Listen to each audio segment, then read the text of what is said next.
Hello, once again, and welcome to another edition of the SaskAgToday.com Roundtable. I'm joined by the Chief Agricultural Editor for SaskAgToday.com, Kevin Hirsch, and the 620 CKRM Regina Agri News Director, Ryan Young. I'm Doug Falconer from GX94 in Yorkton. And the first thing we wanted to talk about, I think everybody was talking about the big snowfall we got over the past week. Kevin, are producers pretty happy about that? Well, it's a bit of a double-edged sword. I think a lot of areas are happy to have that sort of moisture and that sort of runoff potential. Maybe some of it will infiltrate into the soil when we get to springtime, but it does certainly create some short-term challenges for grain movement and people movement and all of those things. But when you start looking at, I look at some of the precipitation maps, percent of normal precipitation, November 1st to February 6th, and certainly a lot of areas, west central, even from Regina all the way west, has had well above normal precipitation, except for maybe just a few little spots along the southern border. So that's a very big change from what we've seen in some of the previous precipitation patterns, and there's still a lot of winter yet to go. Absolutely. And of course, another big subject this week was the U.S. tariffs, which were about to be imposed on Tuesday. But late Monday, we found out that Prime Minister Trudeau spoke with U.S. President Trump and got them pushed back for 30 days at that time. It was a pretty crazy day on Monday, wasn't it, Ryan?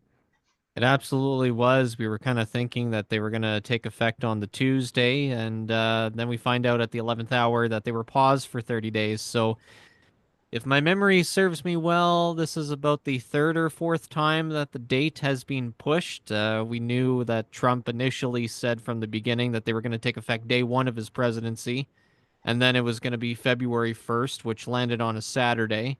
And then now it's 30 days to the beginning of March. So we'll see if the goalposts will shift by then at the 11th hour once again. But yeah, it's quite interesting, and it was quite the day as well.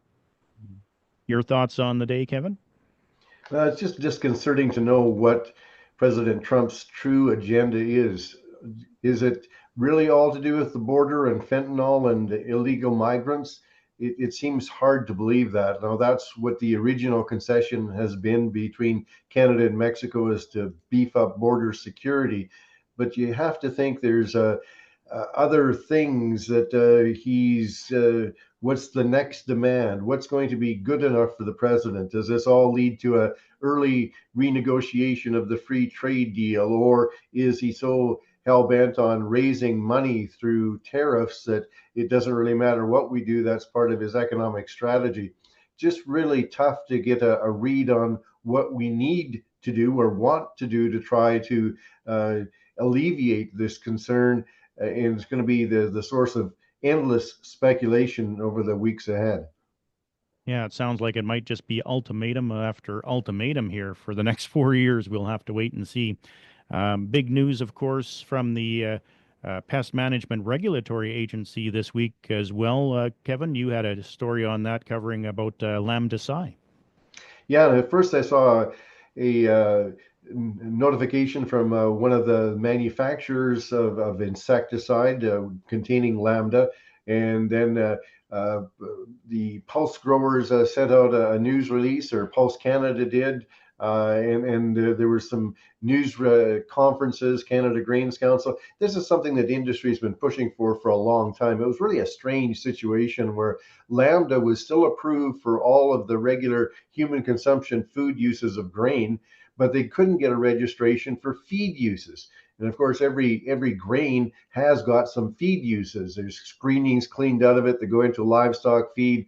Canola is crushed, and the canola meal goes into livestock feed. So technically, you couldn't legally use Lambda anywhere, and now that's been changed. Pest Management Regulatory Agency, the PMRA, has said yes, feed uses are now approved, with the exception of you can't feed canola forage or green feed forage that's been sprayed with these insecticides. But it was a major product, a major insecticide in products such as Matador, Silencer, and La Bomba was a very good product that was used on grasshoppers and flea beetles. And it's good to see that science has prevailed, and those products will now be in use in much more abundance in the year ahead, should those insect pests need to be controlled. Well, speaking of pulses, the Saskatchewan pulse growers held meetings in Saskatoon and Regina this week, and I think Ryan, you had a chance to do listen to some of the audio from Carl Potts on that. It was definitely brought up, the tariffs, especially, and the potential impact that they'll have on pulse exports. Now, for a little bit of context, when it comes to markets, the United States is the third largest market for pulse exports. That follows China at number two and India at number one. Now, of course, we'll get into India in a second here, but with regards to the possible U.S. tariffs, Potts said that the crops that would be most impacted would be chickpeas and peas. So they're kind of doing what many other farm groups are doing as well. They're talking to their U.S. counterparts about, why tariffs are a bad idea, and continuing to grow and foster the existing relationships that we have is a better idea, as opposed to getting into an all-out trade war. And he also said that tariffs aren't a new issue either for pulse growers. They've been dealing with that for India over the last decade or so, with the on again, off again tariffs on Canadian pea imports into India. So currently they're duty free, and that extension is set to expire at the end of February. That's specifically for yellow peas. And then there was another exemption, I believe, for lentils that's set to expire next month. So we'll see where that goes. Really, no indication from the Indian government as to whether they're going to extend it or not. But we'll just see where that goes from there. That's kind of what he talked about. And it also kind of reminded me, too, of, I believe it was Chuck Penner. He was one of the speakers at a Pulse Growers regional meeting in Saskatoon. And he was kind of talking a little bit about that as well. So kind of interesting all around. Kevin, of course, it's rather interesting as well that it seems like our federal government has had issues with India and China, and now with the United States, and that's our top three markets for our pulse crops. So it's got to be a little disconcerting for people who are or are planning on growing pulse crops this year. Yes, especially relationships with both nations are strained. In case of China, it's the large tariff we put on electric vehicles. In the case of India, we've done a number of things to torque them off. But in the case of India, they're very pragmatic, and they walk a really fine line. Number one, they want to keep prices low for consumers, but on the other hand, they want to satisfy their own farmers, who get very upset if you allow in too many imports. And farmers are a huge voting bloc in India with the very small farms they have. So there is mainly domestic policy for India rather than being upset with Canada. But in the case of China, it could certainly be, and you even look at canola and the anti-dumping investigation that's supposedly underway on canola from Canada. Those shoes could drop at any time. And to just kind of add to what Kevin is saying too, Pulse Canada, they're trying to foster the existing relationships with India and China. They've sent delegations, they've hosted webinars and the likes. So they're trying to take the politics out of these issues, and they're just trying to solely focus on the existing relationships and just kind of the business and agricultural aspect of it. So it'd be interesting to see if other federal farm groups would take the same route. All right, and then we'll now move on to grain prices. And Ryan, you had a chance to speak with Adam Pacalo. He suggested that for the week, canola and wheat prices were generally up. That's right. They had a good week this week. The March ICE futures canola contract was up about $26 a ton, and it broke through the $650 mark, and that's kind of where Adam was expecting that canola price would go, and the next level of resistance would be around the 670 mark. So we'll see where that goes. And there's a lot of things that were supporting the canola market for this week. Palm oil and soybean prices were pretty strong this week as well, and a pretty good outlook on that.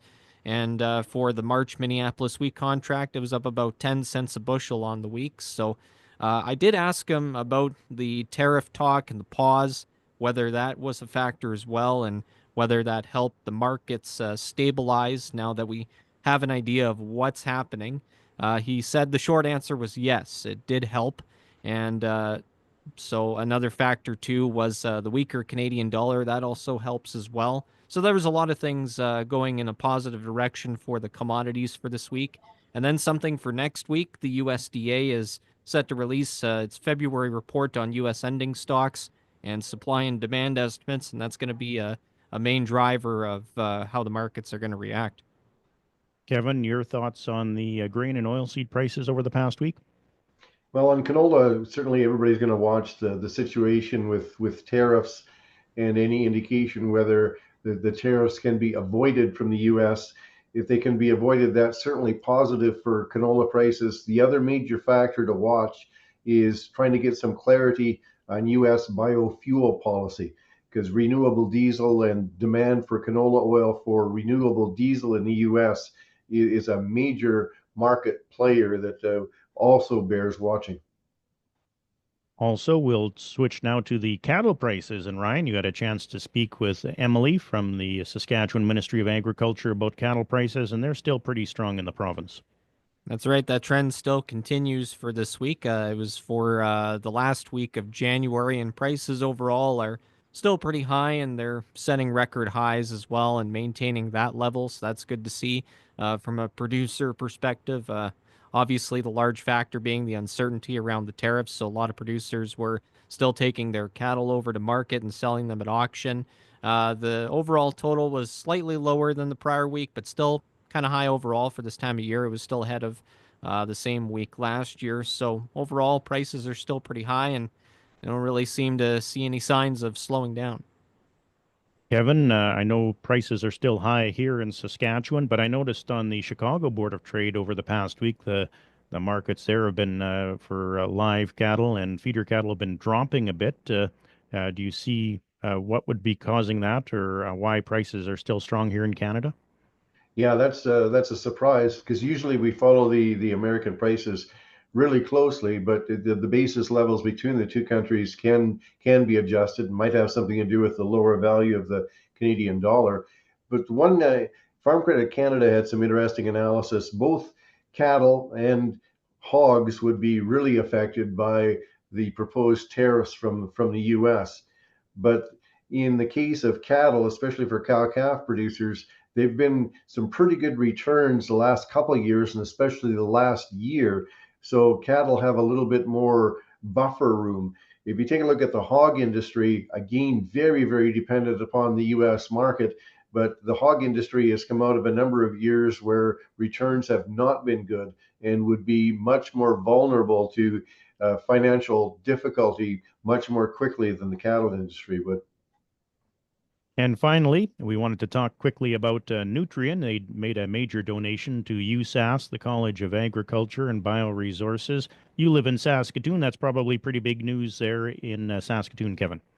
You bet. And it is for the whole province. There's U of S alumni everywhere. You know, it's a huge boost to their plan to raise $500 million. A lot of the Nutrien money is going to the College of Agriculture and Bioresources for work there. So $15 million, even for a company the size of Nutrien, is certainly a major contribution and very welcome. Good. Well, that'll do it for this week's edition of the SaskAgToday.com Roundtable. On behalf of Chief Agricultural Editor Kevin Hirsch and the 620 CKRM Regina Agri News Director Ryan Young, I'm GX94 Yorkton Agriculture Director Doug Faulkner saying so long until next time.